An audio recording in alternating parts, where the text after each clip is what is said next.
پہلی بات میں مولانا سے معذرت کے ساتھ عرض کروں گا، مولانا نے فرمایا تھا کہ یہاں ایمان بہت ہے، نمازی اکثریت میں ہے، مجھے ادب کے ساتھ اختلاف ہے، ایمان نہیں ہے، یا قرآن جھوٹا ہے یا ہم میں ایمان نہیں۔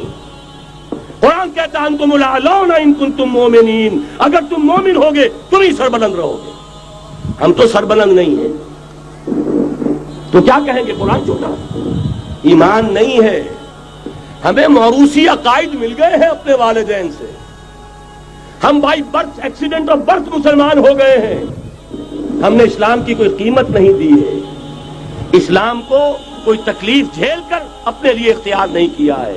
پہلا مرحلہ ہے یا ایھا الذین آمنوا آمنوا باللہ ورسولہ والکتاب الذی نزل علی رسولہ، اے ایمان والو ایمان لاؤ۔ ایک درجے میں تو ایمان والے ہو، اقرار باللسان کر رہے ہو، آمنت باللہ کما ہوا باسمائہ وصفاتہ وقبلت جمیع احکامہ، اقرار باللسان وتصدیق بالقلب، آمنت باللہ وملائکتہ وکتبہ ورسلہ والقدر خیرہ وشرہ من اللہ تعالی والبعث بعد الموت۔ لیکن یہ اقرار باللسان ہے، کبھی ذرا دلوں میں جھانکو، تصدیق بالقلب ہے۔ تصدیق بالقلب ہو جائے تو زندگی کا نقشہ بدل جائے گا، سوچ بدل جائے گی، ترجیحات بدل جائیں گی۔ آج زندگی سب سے عزیز ہے، پھر شہادت کی موت اس سے کہیں زیادہ عزیز ہوگی۔ نشان مرد مومن بات گویم جو مرد آیت تبسم بر لبے اوست۔ تو پہلا مرحلہ ہے ایمان کی تجدید، ایمان کو تازہ کرو، ایمان کو تازہ کرو، اور اس کے لیے منبع اور سرچشمہ قرآن حکیم۔ هو الذی ينزل على عبده آیات بینات لیخرجکم من الظلمات الی النور۔ قرآن سے ہی لوگوں کو بلاؤ، تلاوت آیات کے ذریعے سے لوگوں کو کھینچو، یہ میگنیٹ ہے جو سلیم الفطرت لوگوں کو کھینچ لے گا، پھر اسی کے ذریعے سے تزکیہ کرو۔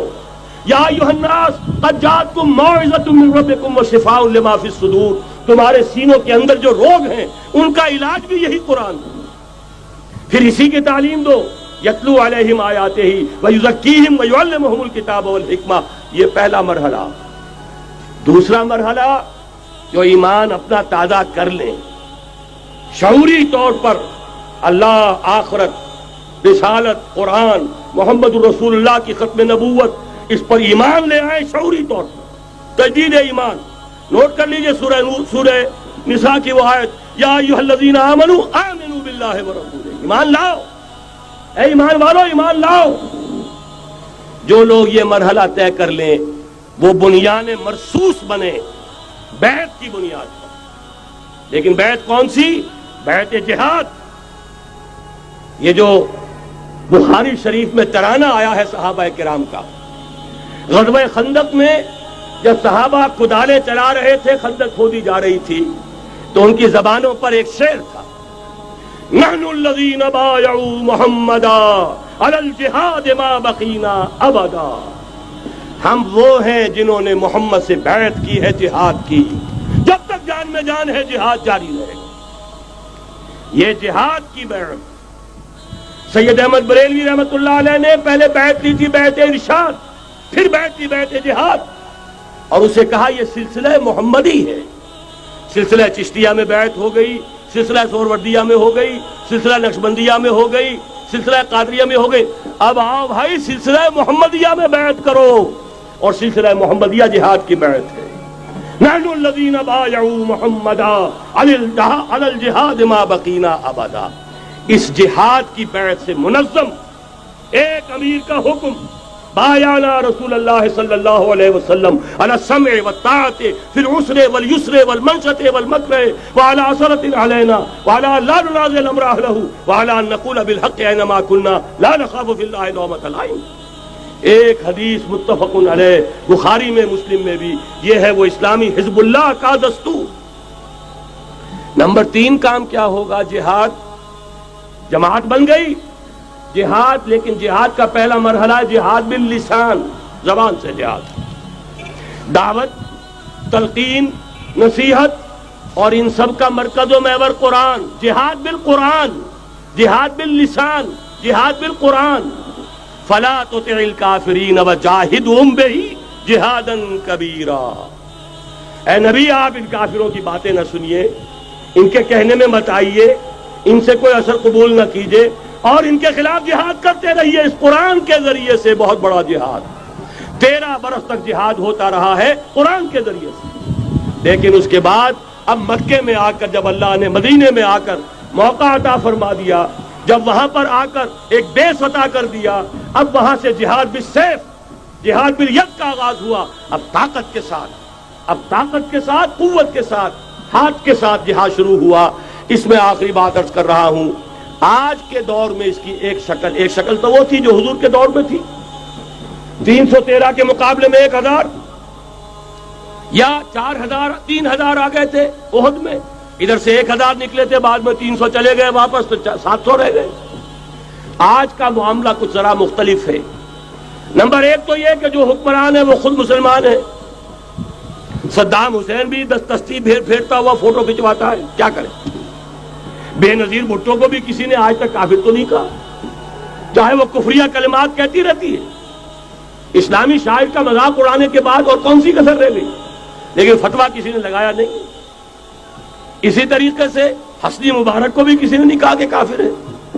لہذا مسلمان ہی حکمران ہے۔ نمبر 1 وہاں یہ تھا، ایک طرف کافر ایک طرف اہل ایمان، کلیئر کٹ جو ہے معاملہ موجود تھا۔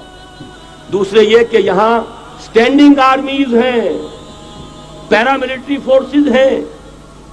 وہاں کیا تھا؟ ادھر بھی والنٹیئر ادھر بھی والنٹیئر، کوئی سٹینڈنگ آرمی، کوئی ٹرینڈ آرمی موجود نہیں تھی۔ 313 بھی والنٹیئر تھے، 1000 بھی والنٹیئر تھے، البتہ یہ کہ اسلحہ کا فرق تھا۔ لہذا آج کی دنیا میں معاملہ، اس کی ایک مثال ایرانیوں نے پیش کر دی ہے، اور وہ ہے یک طرفہ جنگ، غیر مسلح، پرامن، منظم احتجاج۔ سڑکوں پر نکل آئیں گے جب طاقت ہوگی کہ اب نہیں چلنے دیں گے اس نظام کو، نہیں دیں گے ٹیکس، نہیں چلنے دیں گے ان بینکوں کو، پکیٹنگ ہوگی، گھراؤ ہوگا، نہیں چلنے دیں گے، سود حرام ہے، اللہ اور اس کے رسول کے خلاف اعلان جنگ ہے، نہیں چلنے دیں گے۔ لیکن اس کے لیے پہلے طاقت ہو، صداقت کے لیے جس دل میں مرنے کی تڑپ، پہلے اپنے پیکرے خاکی میں جان پیدا کرے۔ محمد عربی نے مکے میں نہیں شروع کر دیا تھا جہاد صلی اللہ علیہ وسلم، حالانکہ 150-200 آدمی تو وہاں بھی موجود تھے، لیکن یہ کہ نہیں، آپ حالات، عالم اسباب ہے، اس کا جائزہ لے کر کوئی قدم اٹھائیں گے۔ قرآن میں خود کہا گیا ہے، اے مسلمانوں پہلے تم 10 پر 1 بھاری تھے، اب تمہارے اندر الآن فیکم ضعفا، اب کچھ کمزوری آ گئی ہے، اب 2 پر 1 بھاری رہے گا۔ لیکن کمزوری اسی وقت آ گئی تھی، اور سب جو ہے کم ہو گیا۔ نئے جو مسلمان ہوئے تھے ان کی وہ پختگی تو نہیں تھی جو مکے کے مہاجرین کی تھی، جو ان آزمائشوں کی بھٹیوں میں سے گزر کر آئے تھے، جو کندن بن کر نکلے تھے ان آزمائشوں کی بھٹیوں سے۔ لہذا جان لیجئے آج کے دور میں جہاد بالید یک طرفہ جنگ کی صورت میں ہوگا، اور اگر ایرانیوں نے کر کے دکھا دیا تو ڈوب کر مر جانے کا مقام ہے سنی مسلمانوں کے لیے کہ وہ نہ کر سکے۔ جب بھی میں بات کرتا ہوں کہتے ہیں یہاں نہیں ہو سکتا، کیوں؟ یہاں کوئی صاحب ایمان نہیں، یہاں کوئی صاحب غیرت نہیں، کوئی صاحب حمیت نہیں۔ میرے نزدیک جھوٹ ہے۔ جانے دینے کے لیے تو نظام مصطفیٰ میں بھی آ گئے تھے، نام نہاد نظام مصطفیٰ تحریک، ہر جس نظام مصطفیٰ تحریک نہیں تھی، وہ صرف بھٹو کے خلاف ایک تحریک تھی، ورنہ ولی خان ہو، پیر پگاڑا ہو اور اصغر خان صاحب ہو، یہ نظام مصطفیٰ کے ماننے والے، قائم کرنے والے، وہ صرف بھٹو کے خلاف تحریک تھی۔ لہذا اس میں بھی مسلمانوں نے جانیں دے دی، تو اب آپ سوچئے کہ پھر کوتاہی ہماری ہے، ہم نے راستہ ان کے سامنے رکھا نہیں، بات واضح کی نہیں، لوگوں کو عمل کے لیے ابھارے، راستہ بھی تو دکھائیں۔ نمبر 1 ایمان کی تجدید بذریعہ قرآن، وہ جنس نہیں ایمان جسے لے آئیں دکانیں فلسفہ سے، ڈھونڈے سے ملے گی عاقل کو یہ قرآن کے سیپاروں میں۔ مولانا ظفر علی خان کا ایک شعر پہلے پڑھا تھا میں نے کہ نور خدا ہے کفر کی حرکت پہ خندزن، پھونکوں سے یہ چراغ بجھایا نہ جائے گا۔ انہی کے شعر پر تقریر ختم بھی ہو رہی ہے۔ ایمان کا منبع اور سرچشمہ قرآن، وہ جنس نہیں ایمان جسے لے آئیں دکانیں فلسفہ سے، ڈھونڈے سے ملے گی عاقل کو یہ قرآن کے سیپاروں میں۔ تجدید ایمان بذریعہ قرآن، اجتماعیت بذریعہ بیعت، بیعت جہاد، بیعت سم و طاعت فی المعروف۔ نمبر 3، جب تک طاقت کافی نہیں ہے جہاد باللسان، کہو تو صحیح یہ فحاشی خدا کے لیے ختم کرو، کہو تو صحیح اخبار والوں سے جا کر ہاتھ جوڑ کر یہ کیا تم رنگین تصویریں شائع کرتے ہو نوجوان لڑکیوں کی، یہ کون سا تمہیں ثواب ہو رہا ہے؟ تم نے کس چیز کو ذریعہ بنایا ہے اپنی کمائی کا اور اپنی دولت کے حصول کا؟ کہو تو صحیح، نہ سنے۔ بہرحال اللہ تعالیٰ کے ہاں تمہارے کہنے کا یہ جو نہی عن المنکر باللسان ہے تمہیں تو اجر و ثواب ملے گا۔ اور جب طاقت اتنی ہو جائے کہ ٹکر مول لینے کی پوزیشن میں ہو تو نکل آؤ، گھیراؤ کرو۔ شیعوں نے پاکستان میں بھی کر کے دکھا دیا۔ 50,000 نے جا کر سول سیکریٹریٹ کا گھیراؤ کر لیا۔ ابھی ماشاء اللہ جوان تھا، بوڑھا نہیں ہوا تھا، کل 3 برس، اور بڑے تنتنے کے ساتھ ضیاء الحق صاحب لے کر آئے تھے آرڈیننس، زکوٰۃ آرڈیننس۔ 50,000 نے جا کر گھیراؤ کیا۔ اگر ہمیں کمٹمنٹ نہیں دو گے کہ ہمیں ایگزمپٹ کیا جائے گا، نہیں اٹھیں گے، مارو گولیاں، مارو جتنوں کو مارنا۔ چیف مارشل اللہ ایڈمنسٹریٹر کی ناک رگڑی گئی زمین میں، کمٹمنٹ دی کہ جی میں آپ کو کر دوں گا، ایگزمپٹ کر دوں گا، وعدہ ہے، تب اٹھے۔ یہ ہے راستہ کام کرنے کا، یہ ہے طریقہ، لیکن تنظیم ہو، موب نہ ہو۔ ایسا نہ ہو جو ہوا مالاکنڈ میں، بیچارے صوفی محمد صاحب کہتے ہیں میں نے تو کسی کو گولی چلانے کا حکم دیا ہی نہیں، یہ گولیاں ویسے چل پڑی۔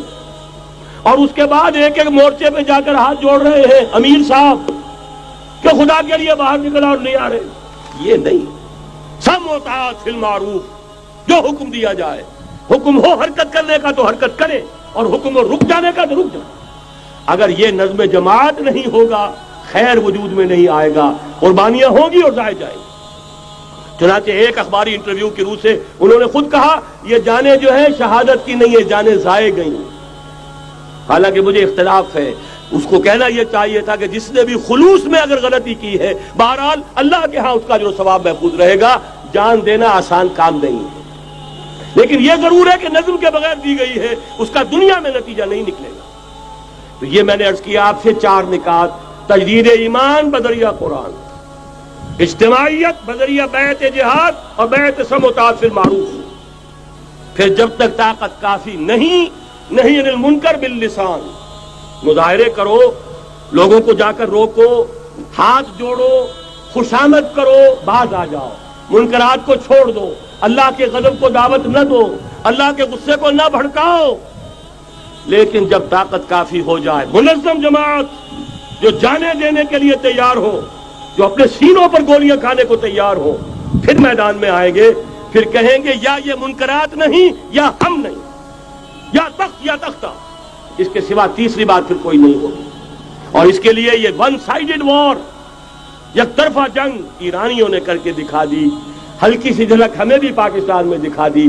اب بھی اگر ہم کہیں کہ ہمارے سامنے راستہ نہیں ہے تو یہ سوائے اس کے کہ اپنے آپ کو، وہ جو اقبال نے کہا پتہ نہیں نام کیا ہے اس کا، خدا فریبی کے خود فریبی، عمل سے فارغ ہوا مسلمان بنا کے تقدیر کا بہانہ۔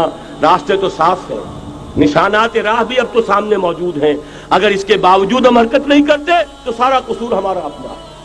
جو باتیں میں نے عرض کی ہیں، اب ظاہر بات ہے ایک تقریر میں میں نے بہت سا مواد جمع کیا ہے، میری کتابیں ہیں، میرے کیسٹس ہیں، ان سب کا جو ہے اب جس کے بھی دل میں کوئی جذبہ ابھرا ہے، اس جذبے کو بہت قیمتی سمجھیے، جس کے بارے میں اقبال کا ایک خوبصورت شعر ہے: آرزو اول تو پیدا ہو نہیں سکتی کہیں، اور ہو جائے تو مر جاتی ہے یا رہتی ہے خام۔ اس لیے کہ یہ ماحول ایسا ہے، یہاں بری آرزویں پروان چڑھتی ہیں، دولت کی آرزو، شہرت کی آرزو، جائیداد کی آرزو اور یہ اقتدار کی آرزو، لیکن یہ کہ کبھی دینی اگر جذبہ ابھرتا بھی ہے تو ماحول اسے غذا نہیں دیتا، آکسیجن نہیں ہے، وہ پودا مرجھا جاتا ہے۔ لہذا جس کے دل میں بھی وہ جذبہ ابھر آیا ہو اس کو مضبوطی کے ساتھ اس لمحے کو امر بنا دیجئے۔ ہندی میں الف لگانے سے برعکس ہو جاتا، مر امر، تل اٹل، امر بنا دے اس کو، یہ ہمیشہ کا ہو جائے۔